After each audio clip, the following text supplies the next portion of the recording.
She thought it was just an inheritance, a billionaire's final act of generosity to a nurse who cared for him in his last days. But inside the envelope, she didn't find money, only a single brass key and a note that said, "To understand my gift, you must see what silence has hidden." What she unlocked that night would uncover a secret buried for 30 years and change everything she thought she knew about her own life.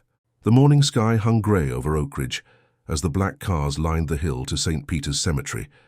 A drizzle fell gently, softening the sharp edges of the marble tombstones. People whispered about the man they'd come to bury, Robert Jenkins, the billionaire who owned half the city. Grace Miller stood among them, her nurse's uniform hidden under a long black coat, unsure why she felt compelled to come. Perhaps it was because, despite everything, she had seen him cry once. The priest's voice echoed across the mist. "Ashes to ashes, dust to dust." The crowd bowed their heads, but Grace looked up, her gaze resting on Eleanor Jenkins, the widow, standing motionless beside the coffin. Her eyes were dry, distant, carved in ice. Grace remembered the man's final night at the hospital, the way he clutched her hand, whispering something she couldn't understand. Now that whisper haunted her more than she wanted to admit. When the last flower was placed on the coffin, the crowd dispersed, leaving only the sound of rain and a handful of umbrellas. Grace remained. She thought of the children at St. Mary's Children's Hospital, many of whom owed their lives to anonymous donations that had kept the place open for decades. She had always wondered who the secret benefactor was. Now, as she watched the casket descend, a strange intuition told her maybe it had been him all along. A man in a dark suit approached, his shoes sinking slightly into the wet ground. "Ms. Miller," he asked, removing his hat. "I'm Jonathan Price, Mr. Jenkins's attorney. Mr. Jenkins requested your presence for the reading of his will." Grace blinked in confusion.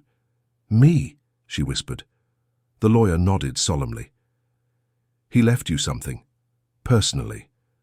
The drizzle thickened as thunder rolled in the distance, as if the sky itself was holding a secret. Grace followed him down the hill, her pulse uneven. The sound of rain against the car windows matched her heartbeat. She didn't understand why a billionaire would leave anything to a nurse, but deep down, something stirred a quiet, almost fearful recognition that this was only the beginning. As the car pulled away, she glanced back at the grave. For a moment, she thought she saw movement in the mist, a silhouette beside the tomb, watching her go. Chapter 2, The Reading of the Will. The Jenkins mansion stood like a monument to excess, a cathedral of glass and steel that reflected the stormy sky above. Grace felt out of place as she stepped inside. Marble floors stretched endlessly beneath golden chandeliers. Portraits of Robert and his ancestors stared down from every wall, their eyes heavy with legacy.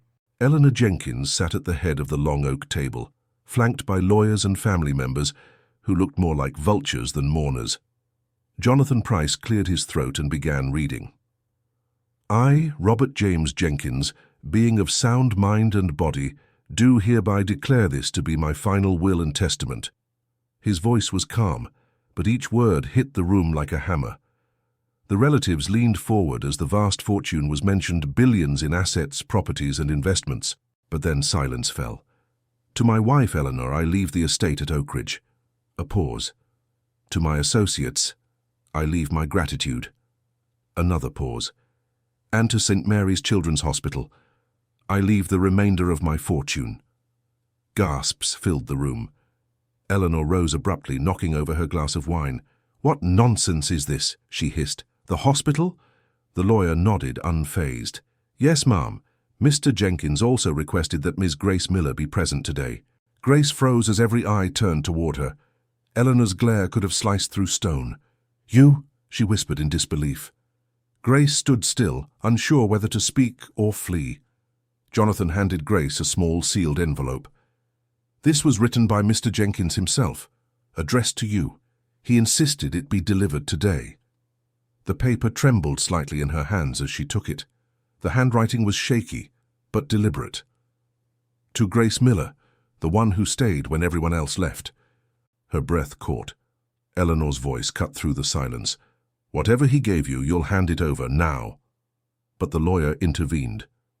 "Mrs. Jenkins, this item is personal property, not part of the estate." Grace stepped back, clutching the envelope to her chest. The tension in the room was suffocating. She felt the weight of invisible eyes, the air thick with greed and suspicion. Without another word, she turned and walked out. The heavy mansion doors closed behind her with a hollow echo that followed her down the marble steps. Outside, the rain had stopped. Grace opened the letter beneath the shadow of the Jenkins statue. Inside, there was only one sentence written in trembling ink. "To understand my gift, you must see what silence has hidden." Taped below the note was a small brass key. The brass key rested in Grace's palm, cold and heavy, like the weight of a promise she hadn't made. The handwriting in the letter replayed in her mind, looping like a melody without end. "See what silence has hidden." She didn't know what Robert Jenkins meant, but something about his words felt urgent, personal. As she walked home under the fading rain, she couldn't shake the feeling that the man she'd known on his deathbed had left behind more than just a fortune. He'd left a riddle. Her apartment was small, neat, and far removed from the marble world she had just left. The key glimmered faintly under the kitchen light as she turned it over, searching for any clue initials, engraving, anything. Nothing. Only age and polish. Grace laid it beside the letter on her table, staring at both until the lines blurred. She remembered Robert's final words, barely audible through his oxygen mask. "Don't let them bury the truth." At the time, she thought it was delirium. Now, it sounded like direction. The next morning, she returned to the hospital, where the smell of antiseptic and soft laughter of children grounded her back to reality. She tucked the letter in her uniform pocket, telling herself she wouldn't think about it again. But she did. Every time she passed the long corridor near the archives, the key seemed to burn through the fabric of her coat, whispering that it belonged somewhere there. During her break, Grace finally gave in to curiosity. She followed the quiet hallway that led to a maintenance wing long unused. The door at the end was old and scarred, the brass keyhole dark with dust. Her pulse quickened as she tried the key, and it fit perfectly. The lock clicked with a tired sigh, as though it had been waiting decades for her hand. Slowly she pushed the door open. Dust particles danced in a shaft of light. Inside were shelves stacked with boxes marked with years 1989, 1993, 1998, and on every label the same name. Robert Jenkins. Grace stepped inside, heart thudding. On the nearest table lay a photo album bound in cracked leather. When she opened it, she froze. Inside were pictures of children smiling, playing, each one labeled with a date and a note. Recovered. Donated. Gone too soon. By the time Grace left the hidden room, her mind was spinning. Why would a billionaire hide these photos in the hospital's basement, and why her? She walked the halls with a dazed expression, half expecting Robert himself to appear around a corner. Every sound, a cough, a footstep made her jump. The key felt heavier in her pocket now, like a reminder she couldn't escape. Later that evening, as she filed charts at the nurse's station, whispers reached her ears. "Did you hear about Jenkins?" one of the staff murmured. "He left everything to this place. His wife's furious." Another voice laughed softly. "Maybe he felt guilty for something." Grace froze mid-motion, the pen slipping from her fingers. Guilt. The word pierced through her like a shard of glass. When she finally gathered the courage to ask Dr. Collins about the hospital's founding, his answer was evasive. "Let's just say our benefactor was discreet," he said, avoiding her eyes. "Some stories are better left untold, Grace." His tone carried both warning and sorrow, but that only fueled her determination. Secrets buried long enough tend to rot, and she could already smell the decay. That night, she returned to the hidden room with a flashlight. The air was still, thick with dust and memory. She pulled out one of the oldest boxes, 1989, and found a stack of newspaper clippings. One headline caught her breath. "Child dies in tragic car accident, businessman involved." The photo showed a wrecked car, a teddy bear on the ground beside it.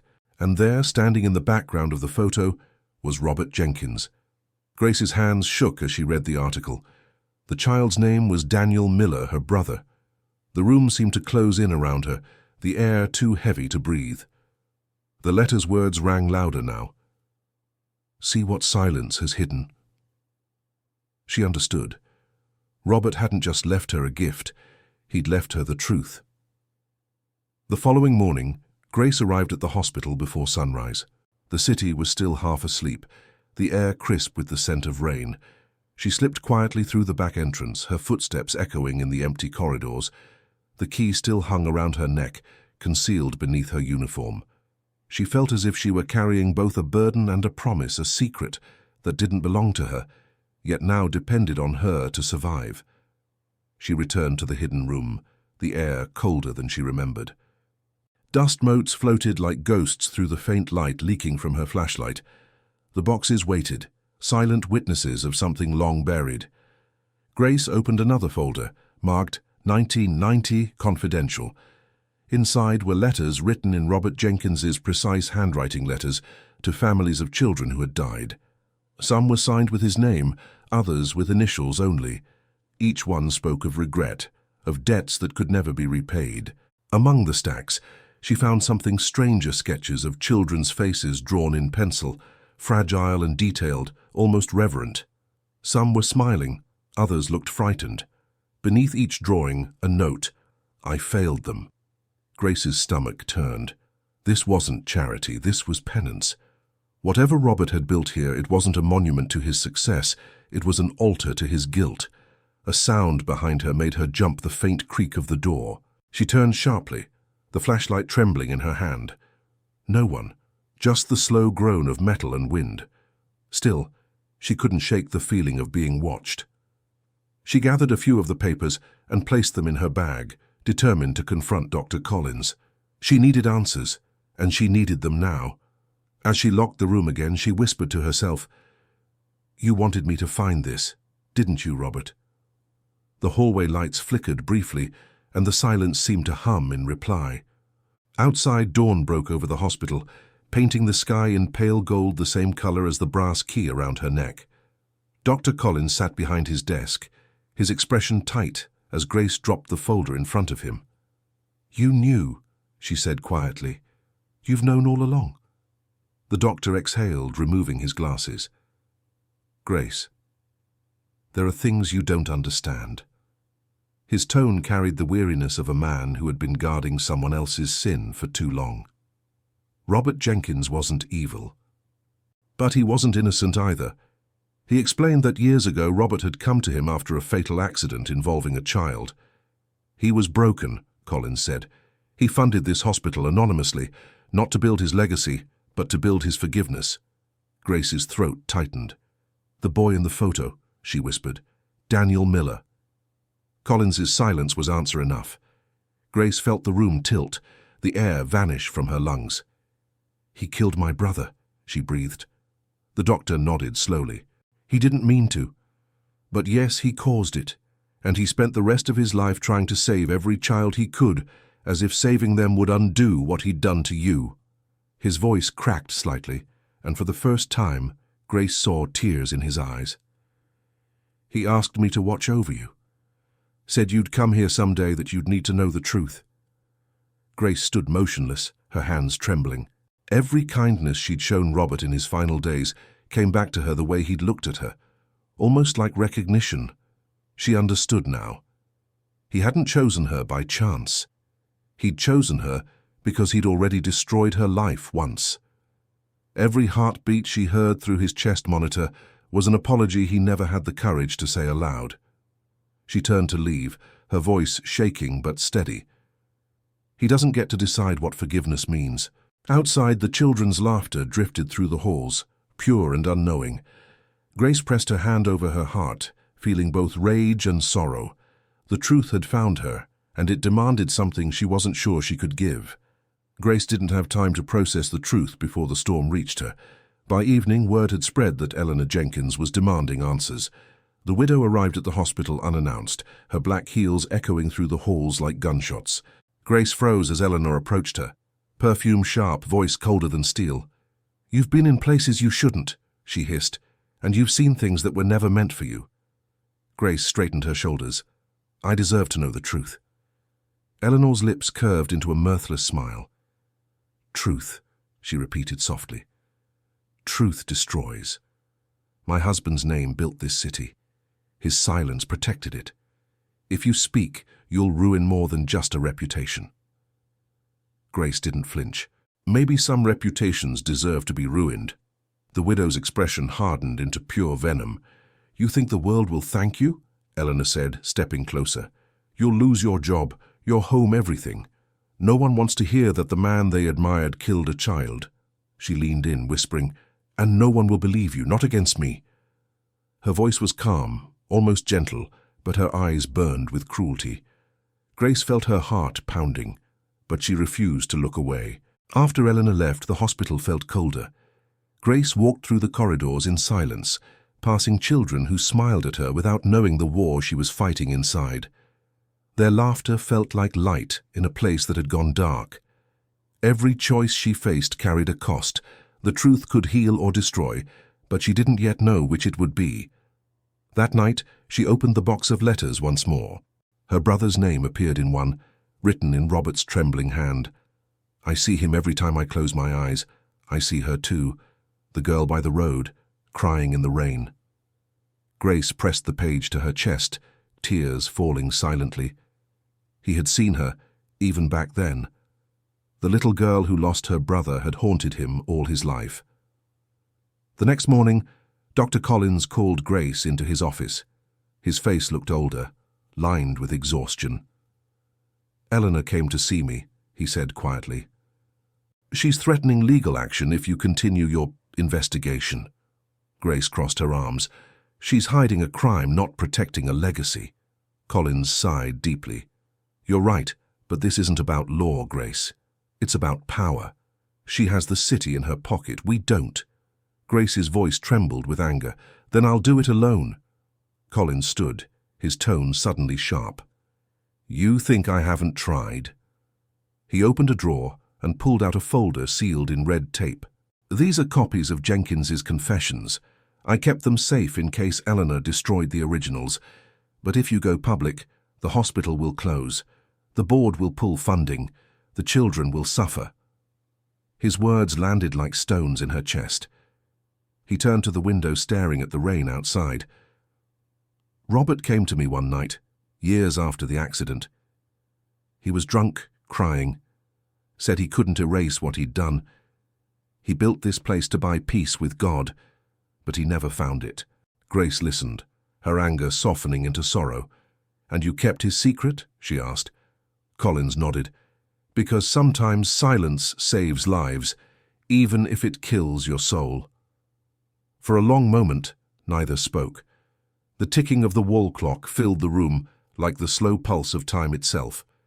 Grace looked down at the folder, the evidence that could either expose a lie or preserve a miracle. He gave me the key, she whispered. He wanted me to see. Maybe he wanted me to choose. Collins met her gaze, weary but resolute. Then choose wisely, Grace. Redemption doesn't come free. When she left his office, the hospital felt different, heavier, more fragile. She passed the children's ward, where Liam waved from his bed, a smile wide as the morning sun. Grace forced herself to smile back, though her heart felt like breaking.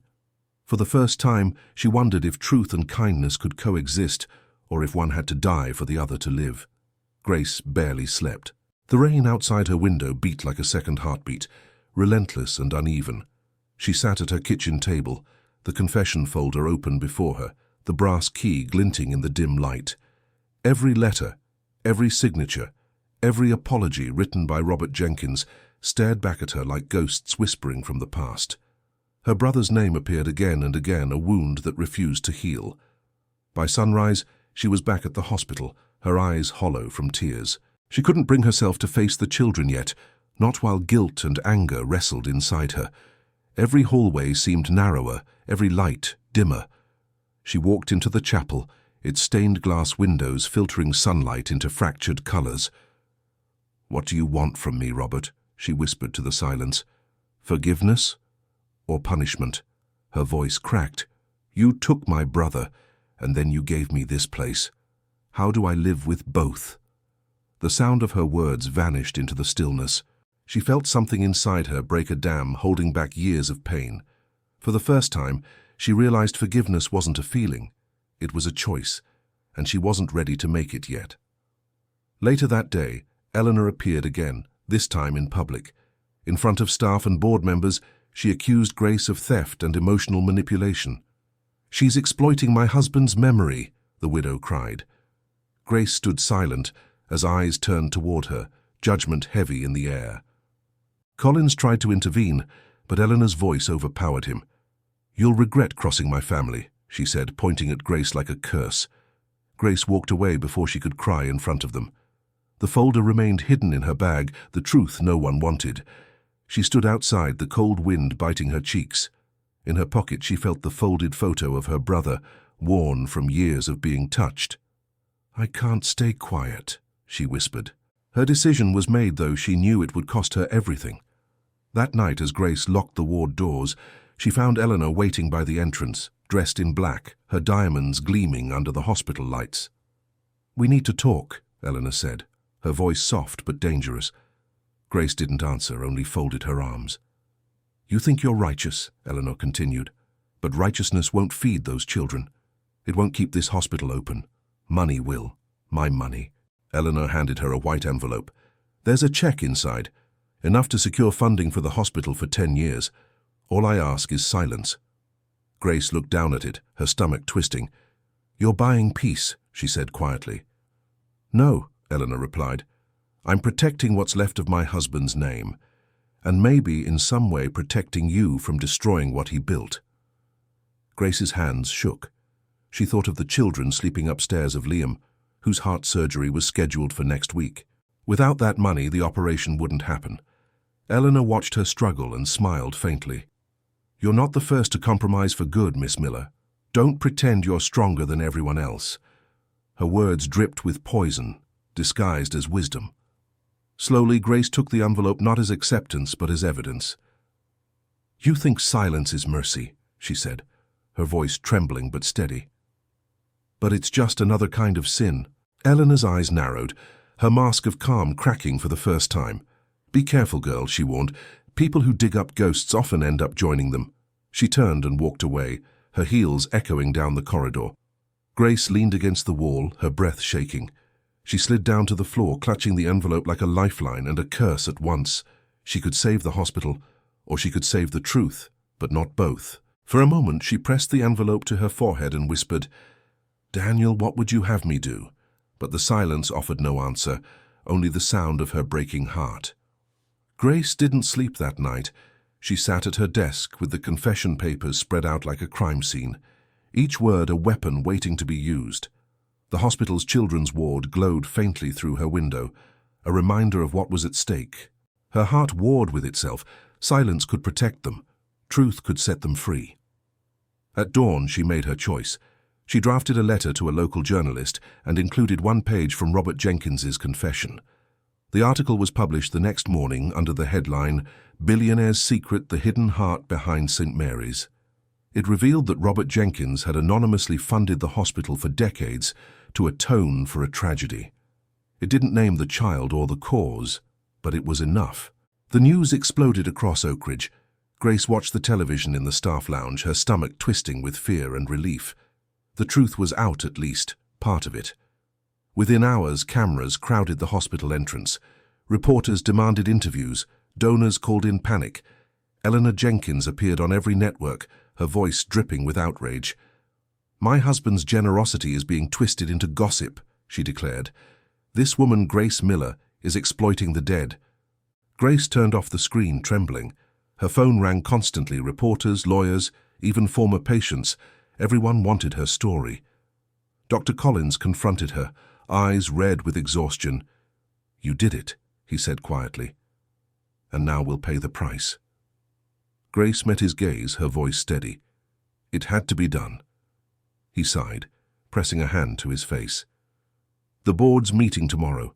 They're considering shutting us down to avoid scandal." His words landed like stones. Grace swallowed hard. "Then I'll save it another way." That night, Grace walked the empty halls, the flicker of fluorescent lights following her. The walls felt heavier, almost sentient, as if the building itself mourned the chaos. She stopped by Liam's room. The boy slept peacefully, unaware that his life now hung in balance.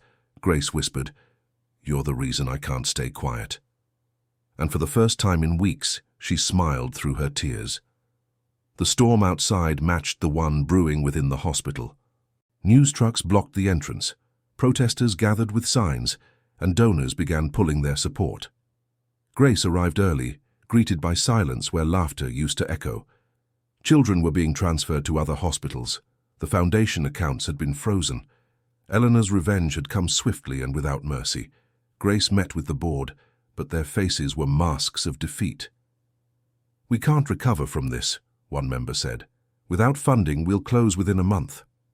Collins sat beside her, pale and tired. "We did what we could," he murmured. Grace clenched her fists. "Robert built this place from guilt," she said. "I'll rebuild it from truth." But her words sounded fragile, even to her own ears. That night she stayed after everyone had left, walking through the darkened wards. The empty beds felt like tombstones. In Liam's room, machines beeped softly. His small body looked weaker than ever. She sat beside him, taking his hand in hers. "Hold on, okay?" she whispered. "Just hold on."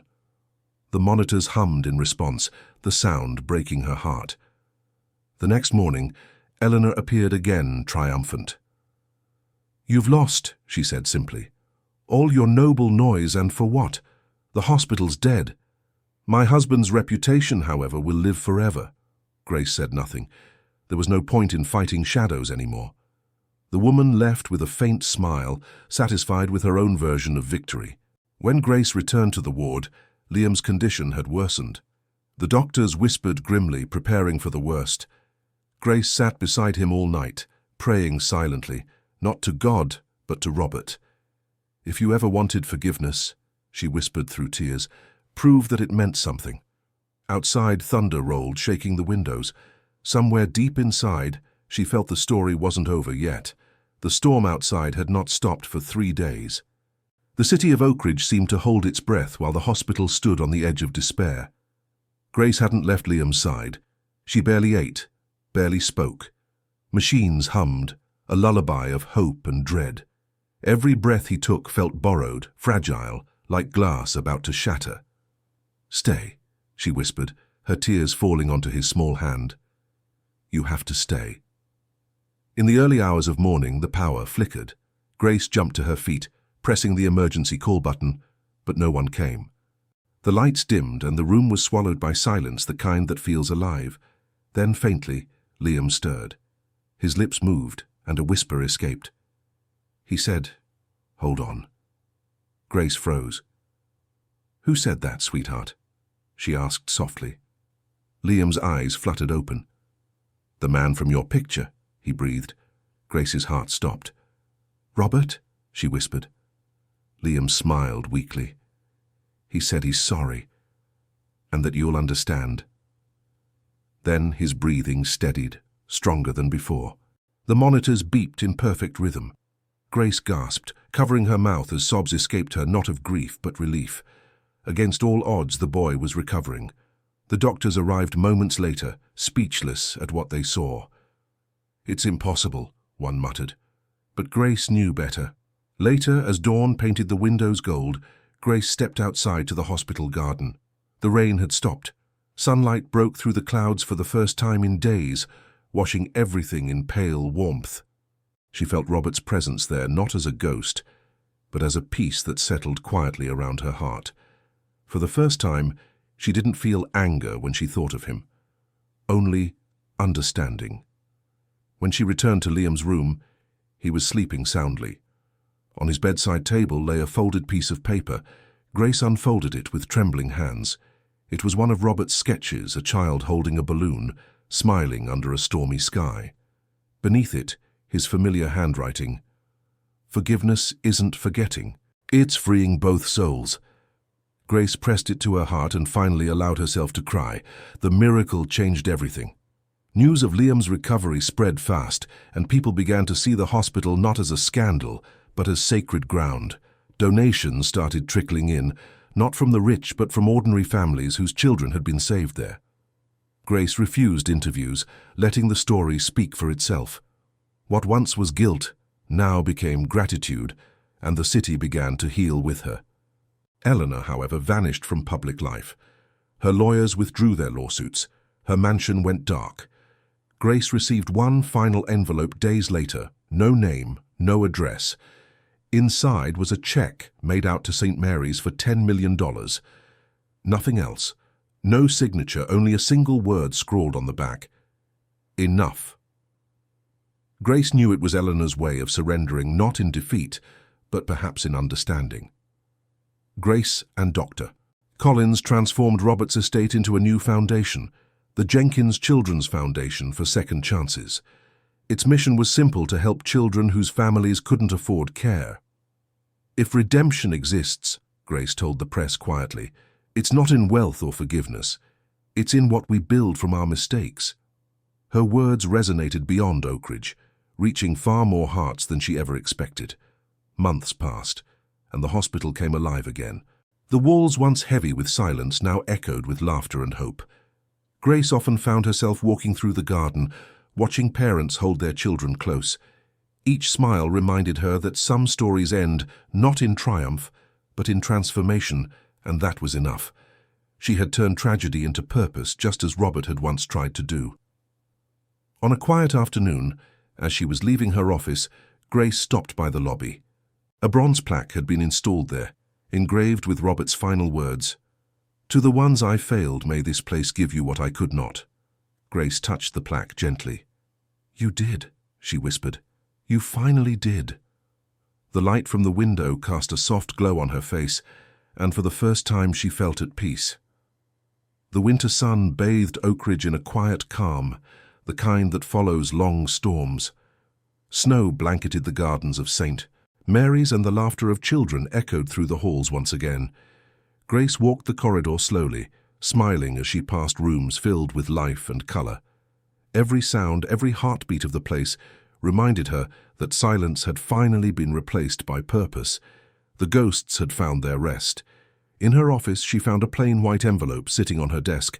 No name, no return address, only the hospital seal pressed faintly on the flap. Grace hesitated before opening it. Inside was a photograph of a small clinic in a distant village, a weathered sign above the door, Jenkins Children's Shelter, Nairobi.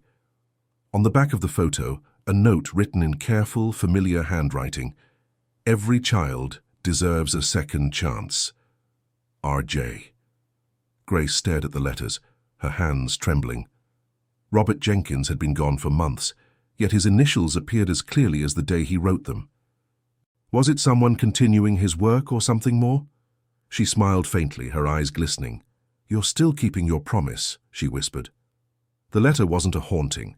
It was a reminder that redemption echoes far beyond the grave. She placed the photo on her wall beside one of Liam, now healthy and grinning, holding a red balloon.